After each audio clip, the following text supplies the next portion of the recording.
Let me tell you about Chris Hansen, bro. It would be late at night on a school night. My dad would be watching TV, and Chris Hansen would be there.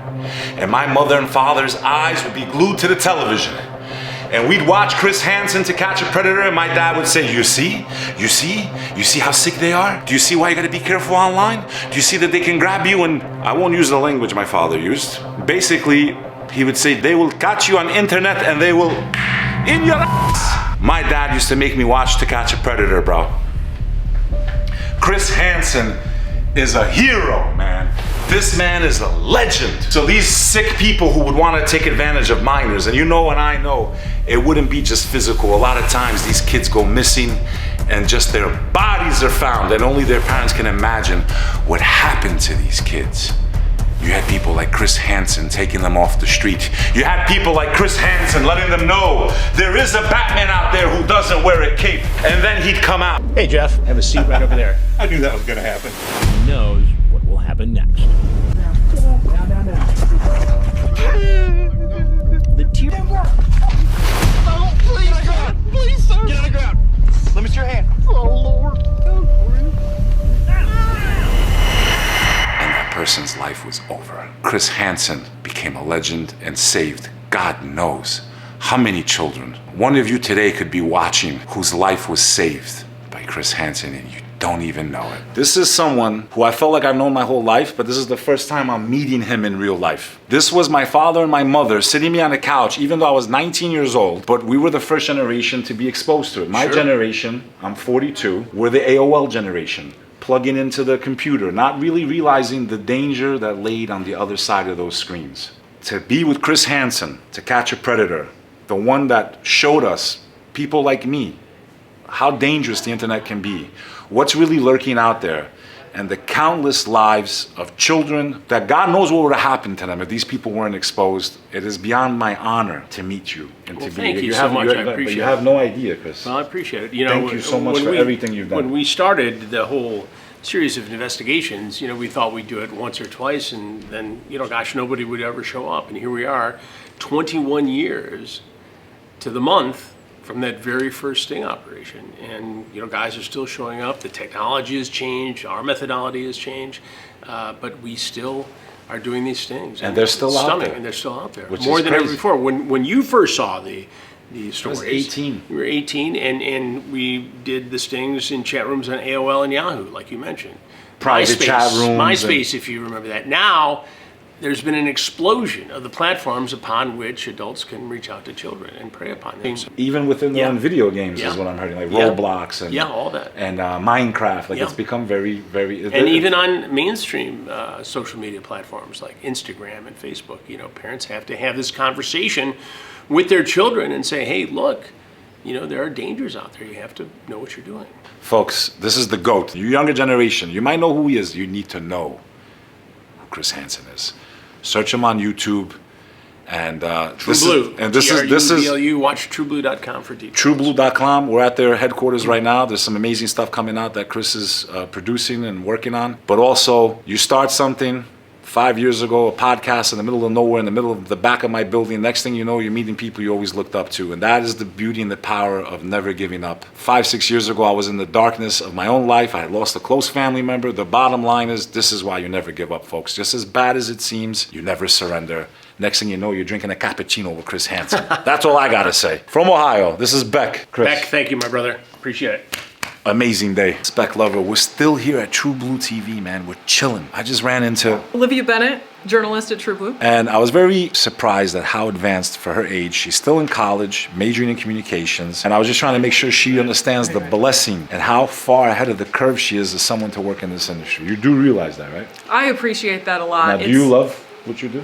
I love what I do, and this is an incredible opportunity. I mean, especially working in a sphere with someone like Chris Hansen, who has so much experience in the industry and who has a lot of experience working with law enforcement and documenting really important things like predator stings.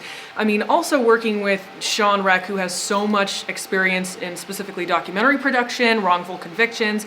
That's something I've always been interested in, is true crime, investigative work, and it's really incredible being able to do this at 20. The hardest thing in life is not to make it. The hardest thing in life is to know what you actually want to do. I mean, I've been in nightlife my whole life. I've met every celebrity. I've hung out with them, from Steve Aoki to Diplo to you name it. But for me, today I was starstruck. I just love Chris Hansen, man. To me, he's a real life Batman. This is a guy taking evil people off the streets, man. We can't even count how many children that he saved, man. We're not even talking about that they would have been touched. We're talking about they probably would have been found in the woods, gone. So for someone like me, from the first generation that saw the internet, when I was your age, Miss Bennett, we had a 50-foot phone cord that would go across the living room to give us the internet. We had to hear a sound that would go, you got mail. And that's how we connected to the internet. We didn't realize the type of predators that were out there lurking in the shadows of cyberspace. I mean, I think it's really important from a deterrence standpoint. What Chris does is he works with law enforcement. They conduct these stings. You'll see episodes where people will mention in the chats, oh, I want to make sure this isn't Chris Hansen. People will see him and they'll say, are Batman. You Chris Hansen? He's literally Batman. And it's Batman. At the end of the day, I do think it's important that we recognize law enforcement, because law enforcement is actually conducting the stings and Chris is documenting them. But it is a very big deal to make this public, so to induce that fear, so that people don't feel like they can take advantage of a child. Can't be everywhere, but we could put the fear that we are everywhere. That's why Batman was such a symbol. They would shoot the bat symbol into the sky because the criminals would see them like, is he coming after me?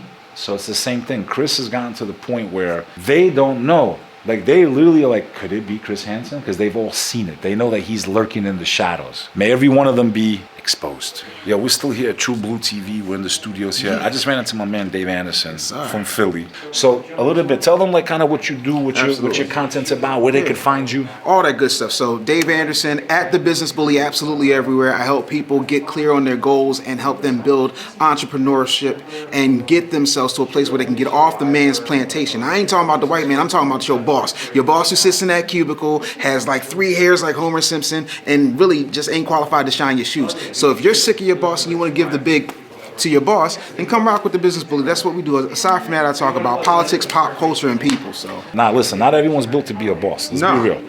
But if you have that burning fire in your heart, check out my man.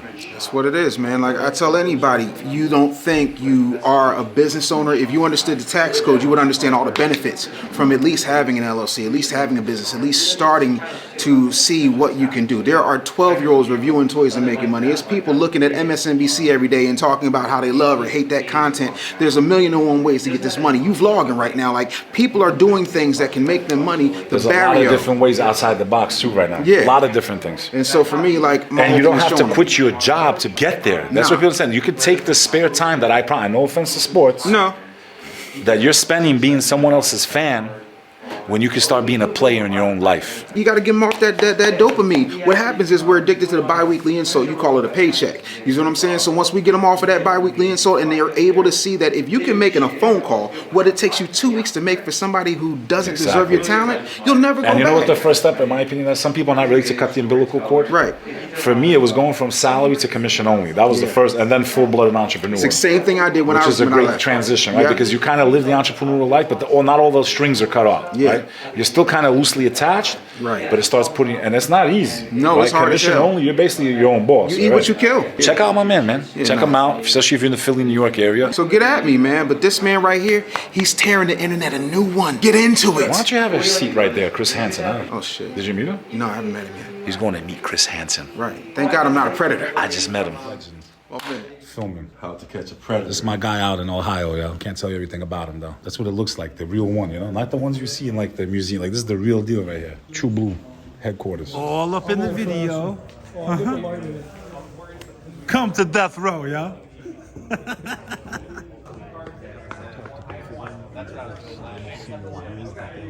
That's you tomorrow. You're going viral. Say what's up to everybody. You know you like it. You know you want to be in front of the camera. Yeah, naked and everything.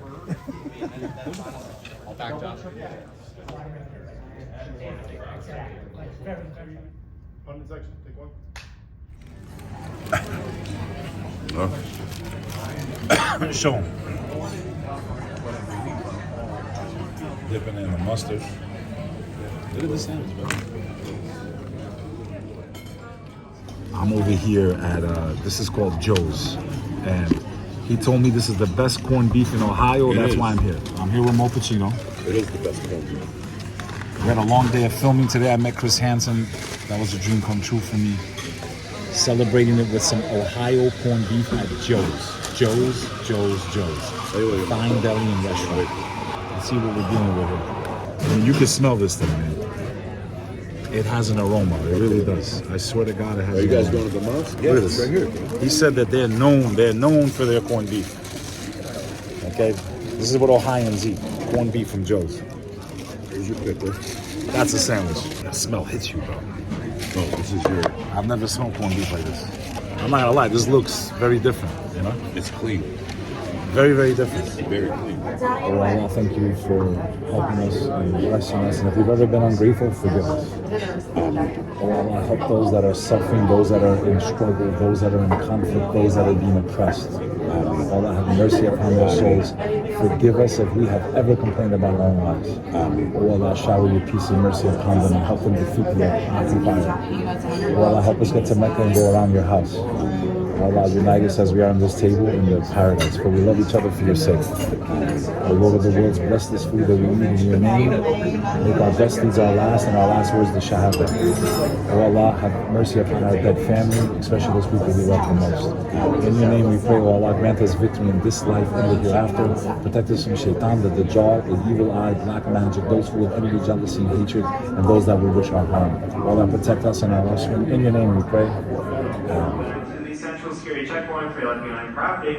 Once again, Robert Bruno, come back to Central Security Checkpoint for left behind property. You're gonna need it. Thank you.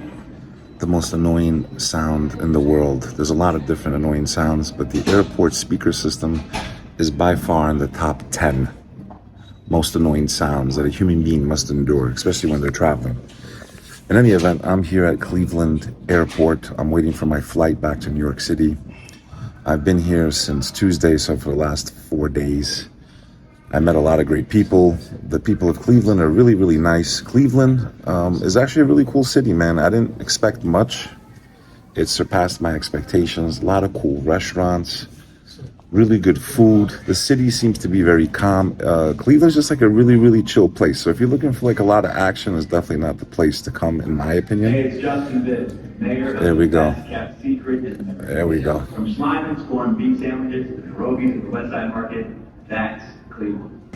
Like I said, the airport speaker is one of the most annoying sounds in the world. So guys, I got to meet Majid Naawaz. Majid Naawaz has a very, very interesting story. I really don't know his whole story. I'm gonna check it out. He's been on some of the biggest shows in the world. He was in an Egyptian prison for 5 years. I really don't know his story, but he is the host of a show called Cancelled, which is what I was out here to film. I'm gonna play some of that footage right now. I got to meet my hero, Chris Hansen. It was a phenomenal experience, and I met a lot of really, really cool people, and hopefully the show gets picked up. I did a phenomenal job, thank you God. There's less than 2 days to go until the holiday. I know a lot of you fasted. Make sure you guys stay tuned, man. I'm gonna be doing these vlogs all the time. You guys have a wonderful week, and I'm gonna keep these vlogs coming. Stay tuned here. Thank you for all the support, the love. Yeah, man, Cleveland, you rock. We'll definitely come back.